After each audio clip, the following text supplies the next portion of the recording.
Yes, students, we are going to study the new point, that is substitution nucleophilic bimolecular reaction. That is in short called as a SN2 reaction. Now this reaction takes place in case of the primary alkyl halides. Now primary alkyl halides are in general represented as X. So if its hydrolysis is done by using the base like NaOH or KOH, which are strong bases, and in the presence of base NaOH or KOH, this X means halogen group can be replaced by another nucleophile, that is a hydroxyl group. So here in NaOH, you know that you already studied the topic ionic equilibria. So NaOH, KOH, in this its ionization takes place as a Na plus and OH minus, or K plus OH minus, like this. And therefore here the OH minus which is formed here, it is participating actually in the reaction.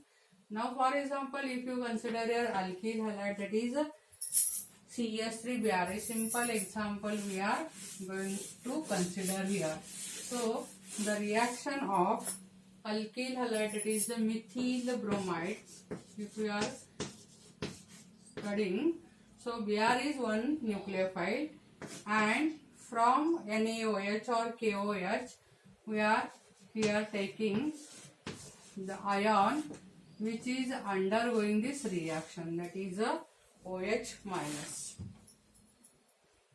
So this is a hydroxyl ion or hydroxide ion. So in aqueous NaOH solution or KOH solution, if it is heated or boiled, then what reaction is going to take place here?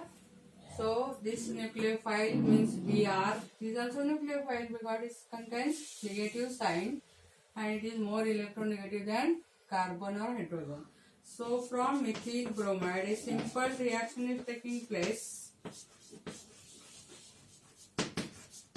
and it is going to convert into the product which is by the attack of this new nucleophile, that is OH minus. So here place of Br is taken by OH minus and Br is going to replace as a Br minus. So here heterolytic bond fission takes place between CH3 means carbon and halogen. So here the new product is forming, that is nothing but CH3OH plus Br minus. So methyl alcohol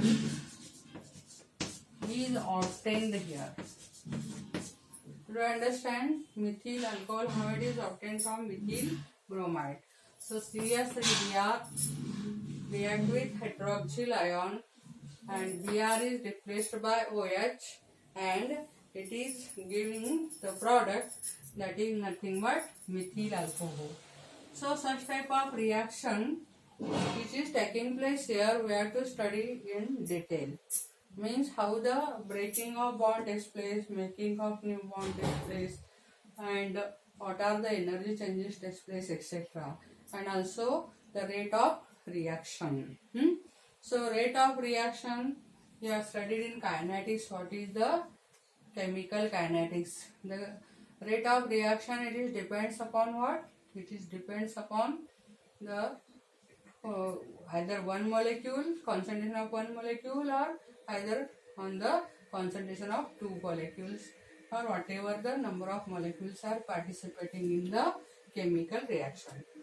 या ठिकाणी बघा आपण alkaline hydrolysis of कशाला शिकतोय, alkaline hydrolysis of primary alkyl halide. आता primary alkyl halide म्हणून एक simple example आपण घेतलेलं आहे अल्किल हलाइडचं मिथिल ब्रोमाइड. आता मिथिल मध्ये CH3Br ऍक्च्युली कसं असतं, कार्बनचे 4 जे बॉन्ड आहेत त्यातले 3 बॉन्ड कशानं सॅटिस्फाय, हायड्रोजन ना. तर हा जो बॉन्ड आहे तो एका हॅलोजनने सॅटिस्फाय झालाय. आता ज्या वेळेला आपण नवीन अनेक रिॲक्टंट त्या ठिकाणी आणणार आहे आणि त्याच्यामध्ये आम्ही बेस वापरणार आहे, बरोबर. तर बेस मध्ये काय घेतलं, NaOH चा KOH. आता Na प्लस आणि OH मायनस आयनेशन होता एक्वियस सोल्युशन मध्ये, माहित आहे तुम्हाला. आणि यामध्ये अटॅकिंग ग्रुप फक्त कन्सिडर केला की OH मायनस इथं अटॅक करतो आणि OH ची जागा म्हणजे सॉरी Br ची जागा हा दुसरा न्यूक्लियोफाईल. OH मायनस सुद्धा न्यूक्लियोफाईल आहे, Br सुद्धा न्यूक्लियोफाईल आहे. Br हा कमी डॉमिनेटिंग असणार आहे OH मायनस पेक्षा आणि म्हणून या ठिकाणी त्याचं काय होतं, बॉन्ड ब्रेक होतो. जुना bond, old bond methyl bromide मध्ये जो आहे तो ब्रेक होतो आणि त्याची जागा कोण घेतं, मग प्रॉडक्ट साइडला या ठिकाणी काय तयार झालं बघा, CH3OH. मग याला आपण मिथिल ब्रोमाइड म्हटलं, याला आपण परत मिथिल ब्रोमाइड म्हणू शकतो का, नाही. तर याला काय म्हणायचं मग, मिथिल अल्कोहोल. कारण इथं फंक्शनल ग्रुप बदलला, नेम बदलते, प्रॉपर्टीज बदलतात. त्यामुळे मिथिल ब्रोमाइडचं कन्व्हर्शन मिथिल अल्कोहोल मध्ये झालं. आता याच्यामध्ये मी सांगितलं की डिटेलमध्ये आपण या रिॲक्शनचा काय करणार आहे, स्टडी करणार आहे. तर या रिॲक्शनचा कायनेटिक्स, या केमिकल कायनेटिक्स, तर कायनेटिक्स ऑफ द रिॲक्शन म्हणा किंवा रेट ऑफ द रिॲक्शन, हा इथं पार्टिसिपेट होणाऱ्या दोन्ही मॉलिक्युलवर डिपेंड आहे काय फक्त CH3Br वर आहे की OH मायनस वर आहे, याचा डिटेल स्टडी ऑलरेडी या ठिकाणी केलेला आहे. तर असं दिसून आलेलं आहे की rate of reaction, speed of reaction और velocity of reaction it is depends upon both molecules. त्याच्यामध्ये कुठले कुठले मॉलिक्युल आहे, तर rate is denoted by K. So K is equal to, rate is determined by R is equal to constant घ्यायचा K आणि concentration of CH3Br आणि concentration of OH minus. The rate of reaction depend upon this and this. Both two molecules are seen here which are responsible for the reaction rate. तर रिॲक्शनचा rate हा या पद्धतीनं या दोन्ही मॉलिक्युलवर depend आहे, लक्षात घ्या. त्यामुळं त्या रिॲक्शनला काय म्हणतात, second order reaction. What it is for, second order reaction. आणि दोन मॉलिक्युल्स आहेत म्हणून याला SN2 म्हणजे substitution nucleophilic bimolecular reaction म्हणतात. सो बाय मॉलिक्युलर याचा अर्थ इथं क्लॅरिफाय होतो बघा. The rate of reaction depend upon concentration of CH3Br as well as concentration of OH minus. तर हे इक्वेशन रिप्रेझेंट करताना या पद्धतीने करायचं, R is equal to K into CH3Br and OH minus. या R is proportional to concentration of CH3Br and OH minus आणि त्यानंतर मग K कॉन्स्टंट घेऊन हे इक्वेशन डिराइव करता येते. So you remember this equation only, and this reaction is depend upon two molecular, that is called as a bimolecular reaction, and the order of reaction is here we have to remember, that is second order reaction. I think you understand about this. Now we will consider about their simultaneous making and breaking of the bond, or how the reactant means methyl bromide is going to convert into the product of methyl alcohol step by step. याला दुसऱ्या शब्दात mechanism म्हणतात.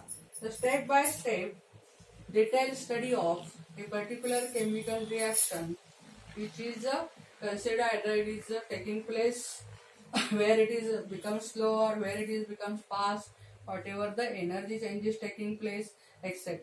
तर या सगळ्या बाबी ज्या ह्याच्यामध्ये आपण कन्सिडर करतो त्याला त्या रिॲक्शनची मेकॅनिझम असं म्हणतात. आता मेकॅनिझम मध्ये पहिल्यांदा परत एकदा आपण मिथिल ब्रोमाइड हा मॉलिक्यूल इथं रिप्रेझेंट करणार आहे. आता मिथिल ब्रोमाइडचं सिंपल स्ट्रक्चरही मगाशी दिलं तसं हे करू शकता किंवा 3 डायमेन्शनल स्ट्रक्चर सुद्धा आपण या ठिकाणी काय करू शकतो, स्टडी करू शकतो. आता CH3 मधला एक हायड्रोजन हा ऑन दी प्लेन असणार आहे, एक अबोव दी प्लेन असणार आहे आणि एक बिलो दी प्लेन असणार, असे 3 हायड्रोजन आहेत. आणि चौथा जो बॉन्ड आहे तो Br बरोबर हा ऑन दी प्लेन आहे. आता याच्यामध्ये आपण बघितल्याप्रमाणे कशाचा अटॅक होतो, OH मायनस या न्यूक्लियोफाईलचा अटॅक.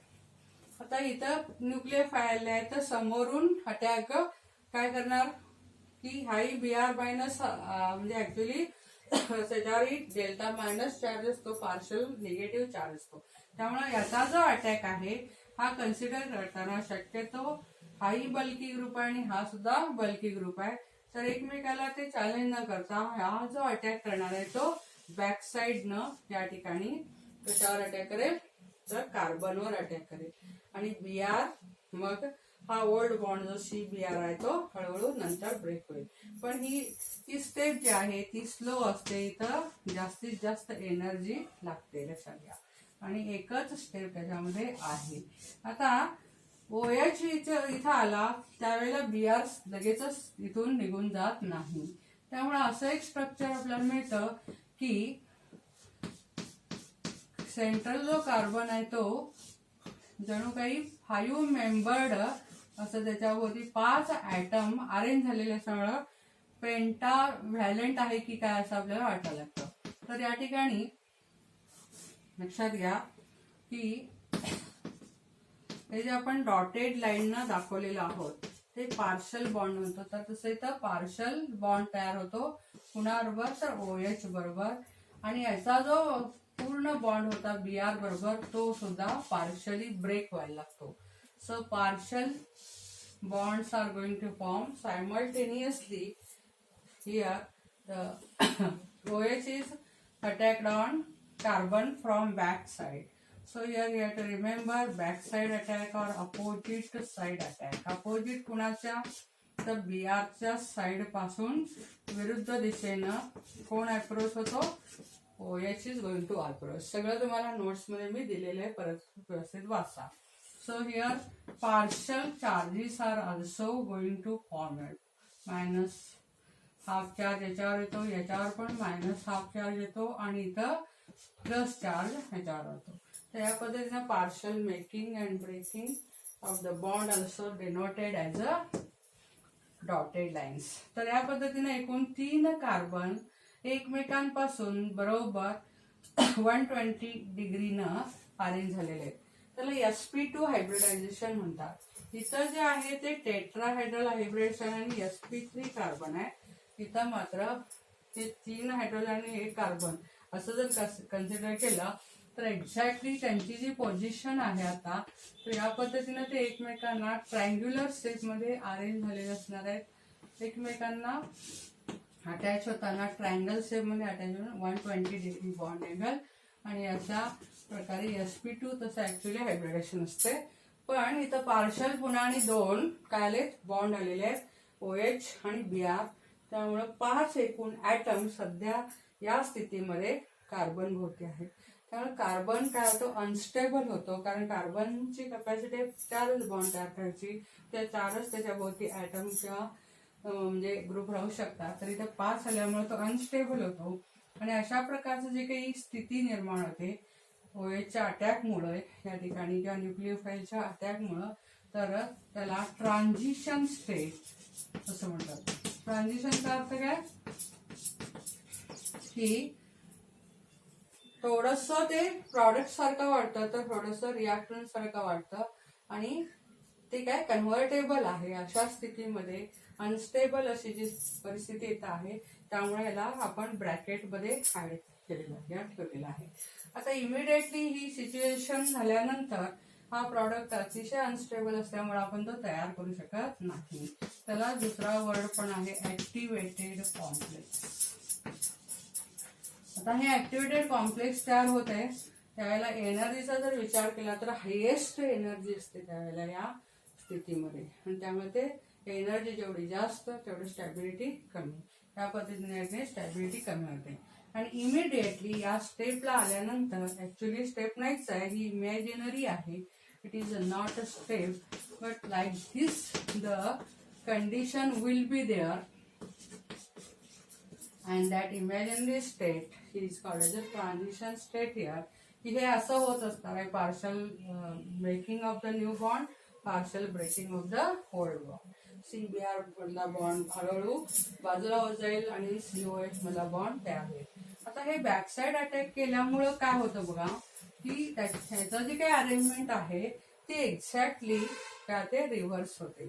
आणि त्यामुळं अशा प्रकारच्या अरेंजमेंटला आपण म्हणजे इन्व्हर्शन म्हणतो किंवा अपोजिट अशा प्रकारचं अरेंजमेंट याच्यामध्ये येते. आणि या ठिकाणी मग OH बॉन्ड इथं येतो, H तर आहेच इथं ऑलरेडी.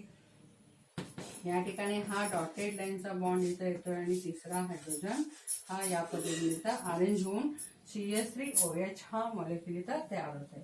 तर लॉस काय झालं तर BR म्हणजे न्यूक्लियोफाईल जो होता आधीचा तो इथं लिव्ह होतो, त्याला लिव्हिंग ग्रुप असं पण होता. So it is called as a living group. OH is incoming group, it is a nucleophile, and like this here the actually step taking place.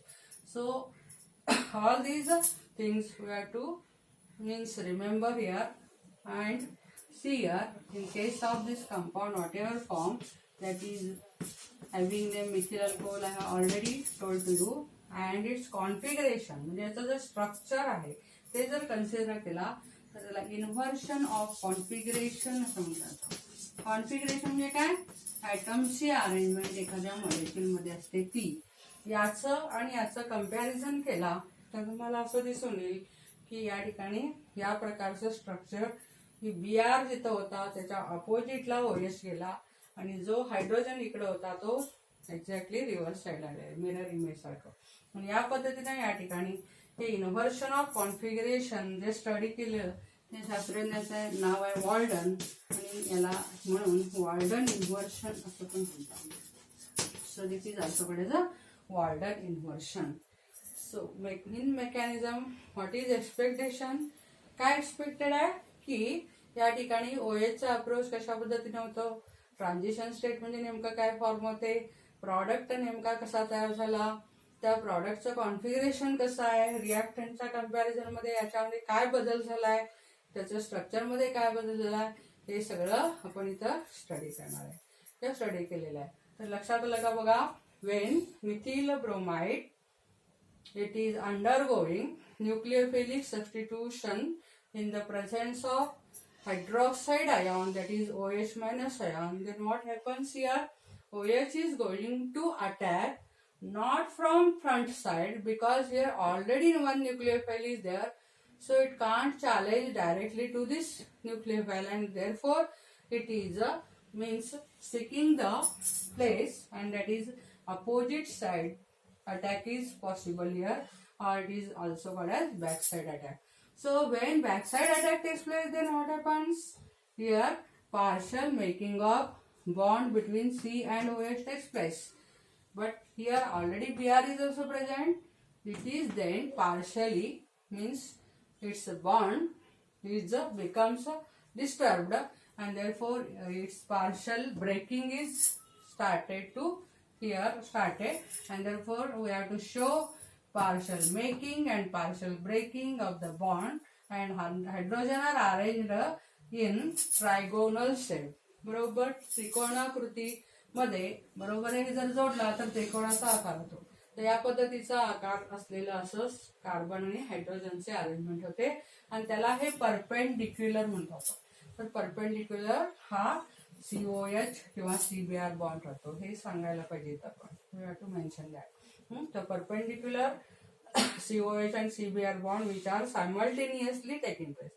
Simultaneous opposite side किंवा back side हे words इथं mention व्हायला पाहिजेत किंवा explain करताना म्हणजे येणं गरजेचं आहे लक्षात.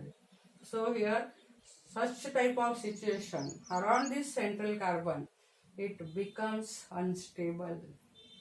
तर हे पेंटाव्हॅलेंट जी आहे कार्बनची सध्याची स्थिती की 5 ॲटम त्याला सराउंड झाले, 3 हायड्रोजन, 1 OH, 1 BR. तर त्यामुळे ते डिस्टर्ब होतं, त्याची एनर्जी वाढलेली असते त्यावेळेला. ते आपण एनर्जी प्रोफाईल डायग्राममध्ये बघणार आहे. आणि ह्याला मग जी स्टेट आली ती ट्रान्झिशन स्टेट म्हणतात. Partial making and partial breaking of the bond simultaneously taking place, and such a situation which is observed here, that is called as a transition state, or it is highly active, therefore it is called as activated complex. काय म्हणतात त्याला, activated complex. अर्थातच हे आपण काय करू शकत नाही, प्रिपेअर करू शकत नाही. म्हणजे ही काय इमॅजिनरी स्टेट आहे.